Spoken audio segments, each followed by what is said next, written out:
Praise the Lord. దేవుని నామానికి స్తోత్రములు. దేవుని బిడ్డలారా, వాక్యాన్ని మనం చదువుకుందాం.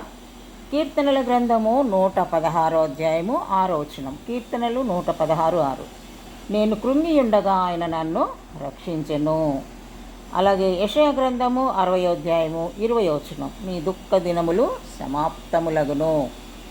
దేవుని బిడ్డలారా, వాక్యం చదివినాం కదా. నేను కృంగియుండగా ఆయన నన్ను రక్షించును. భక్తుడు ఒక్కొక్క సందర్భంలో సంతోషంగా ఉంటున్నారు, ఒక్కొక్క సందర్భంలో బాధలో, ఒక్కొక్క సందర్భంలో కృంగిపోయిన స్థితిలో ఉంటున్న అన్ని అనుభవాలు కలిగినటువంటి దావీదు మహారాజు దేవుని వాక్యం సెలవిస్తుంది, నేను కృంగి ఉండగా ఆయన నన్ను రక్షించును. నిజమే, కృంగుదల అన్నది రకరకాలుగా వస్తుంది. శరీరము బలహీనమైనప్పుడు కృంగిపోతూ ఉంటారు కదా.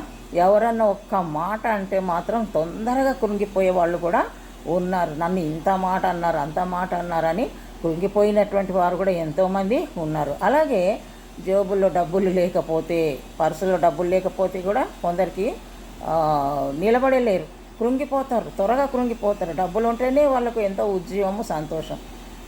ఎన్నో సందర్భాలలో మరి రకరకాలుగా కృంగిపోయే వాళ్ళు ఎంతో ఉన్నారు. బలహీనమైన స్థితిలో కృంగిపోయే వాళ్ళు ఉన్నారు.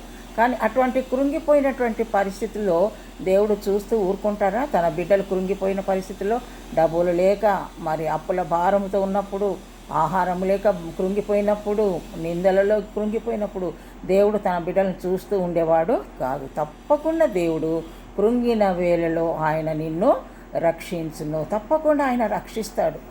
నిన్ను అలాగే ఉంచడు. ఎప్పుడు చీకటి ఉండదు, ఎప్పుడు పున్నమి ఉండదు. చీకటి ఉంటుంది, పున్నమి కూడా ఉంటుంది. దేంట్లో వెలుతురు ఉంటుంది, చీకటి కూడా ఉంటుంది. కాబట్టి అన్ని సందర్భాలలో మనము మరి ఎదుర్కోవాలి. మనం కృంగినటువంటి స్థితిలో నుండి దేవుడు మనల్ని రక్షిస్తాడంట. నీ దుఃఖ దినములు సమాప్తములగును. ఎప్పుడు కూడా దేవుడు కృంగిపోయిన స్థితిలోనే ఉంచాడు. దుఃఖ దినాలు ఏమవుతాయంటమ్మా? సమాప్తం, అంతే. నీకు ఎప్పుడు కూడా దుఃఖం పెట్టేవాడు కాదు ఆయన. కొన్ని సందర్భాల్లో దుఃఖం వస్తుంది, కానీ ఆ దుఃఖం నుంచి కూడా దేవుడు నిన్ను రక్షిస్తాడు. కనుక నువ్వు కృంగిపోవద్దు, దుఃఖపడవద్దు. దేవుని వైపు చూడు, ఆయనను ఆశ్రయించు. తప్పకుండా దేవుడు నీకు సహాయం చేస్తాడు. దేవుడి కొద్ది మాటలు దీవించునుగాక. దేవా నీకు స్తోత్రం. కృంగిన బిడ్డలను ప్రభు రక్షించండి, కాపాడండి, ఉజ్జీవింపచేయమని యేసు నామములో ప్రార్థిస్తున్నాం తండ్రి. ఆమేన్.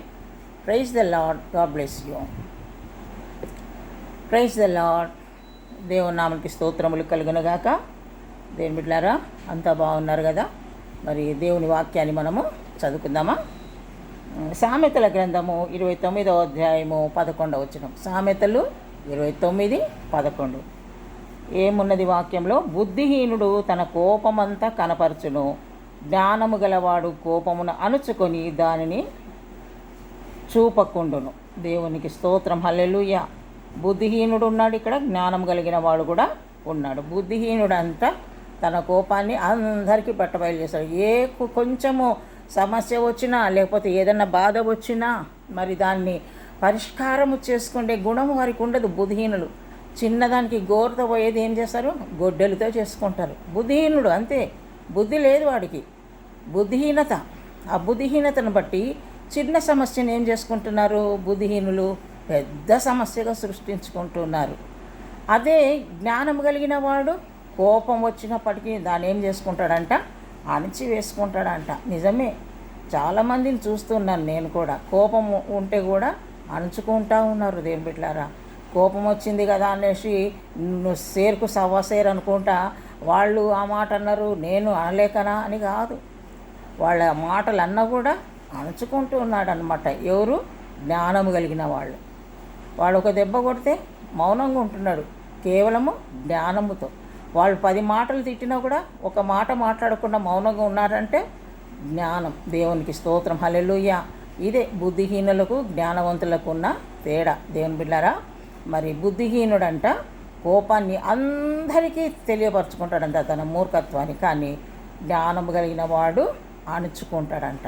కనుక నువ్వు జ్ఞానం కలిగిన వారిగా ఉన్నారా, లేకపోతే బుద్ధిహీనులుగా ఉన్నారా? మనల్ని మనం పరీక్షించుకొని, ప్రభువా నేను కోపాన్ని అణుచుకోవాలి, నేను జ్ఞానము కలిగి జీవించాలి. ఈరోజు నీ కుమార్తె ద్వారా నాతో మాట్లాడినావు కాబట్టి నాలో మార్పు కలగచ్చి నాయన అని నువ్వు ప్రార్థన చేయి, తప్పకుండా దేవుడు నీకు జ్ఞానం ఇచ్చి 10 మందిలో ఏ విధంగా మాట్లాడాలా, ఎవరితో ఏ విధంగా మాట్లాడాలా తగిన జ్ఞానము వివేచన దేవుడు నీకు ఇవ్వబోతున్నాడు. దేవునికి స్తోత్రం, హల్లెలూయా. తప్పకుండా దేవుడిని అడుగు, దేవుడు నీకు సహాయము చేస్తాడు. దేవుడి కొద్ది మాటలు మన ఆత్మ మెలక దీవించను గాక. ప్రభా నీకు స్తోత్రం నాయన. అవును ప్రభా, ఎంతోమంది మూర్ఖత్వంతో నింపబడుతున్నారయ్యా, జ్ఞానము లేక నా తండ్రి అయ్యా నాయన అనేక రకాలుగా మూర్ఖత్వంతో ప్రవర్తిస్తూ నాయన చిన్న సమస్యను పెద్దగా చేసుకుంటున్నారయ్యా. కానీ జ్ఞానం కలిగిన వారు మాత్రం నా తండ్రి కోపాన్ని అణుచుకొని వారి కుటుంబాలను సరిచేసుకుంటూ నాయన వారు సరిదిద్దుకుంటూ ప్రభా ఓపికతో ముందుకు సాగుతున్న బిడ్డలు కూడా ఉన్నారు. కానీ బుద్ధిహీనులను మీరు దర్శించండి, వారు కూడా జ్ఞానము కలిగి నాయన ప్రతి సమస్యను పరిష్కారం చేసుకొని నీ సన్నిధిలో జ్ఞానము కలిగి ముందుకు సాగుటకు నీ బిడ్డలకు సహాయము చేయమని యేసు నామములో ప్రార్థిస్తున్నాము తండ్రి. ఆమేన్. Praise the Lord. God bless you. Praise the Lord. దేవుని నామానికి స్తోత్రములు కలుగునుగాక. దేని బిడ్డలారా, సబ్స్క్రైబ్ చేయనటువంటి వారు సబ్స్క్రైబ్ చేసి అనేకులకు ఈ యొక్క వాగ్దానాలను మీరు ఫార్వర్డ్ చేయండి. మీరు ఎంతమందికి చేస్తే అంత ఆశీర్వాదాన్ని మీరు నాతో పాటు మీరు కూడా పొందుకుంటారు. దేవునికి స్తోత్రం, హల్లెలూయా. కనీసం 10 మందికైనా మీరు ఫార్వర్డ్ చేయండి. 10 మందికి మీరు యొక్క దేవుని వాక్యాన్ని మీరు ప్రకటించిన వారిగా మీరు దేవుని సన్నిధిలో బహుమానాన్ని పొందుకుంటారు. దేవునికి స్తోత్రం, హల్లెలూయా. వాక్యాన్ని మనం చదువుకుందాం.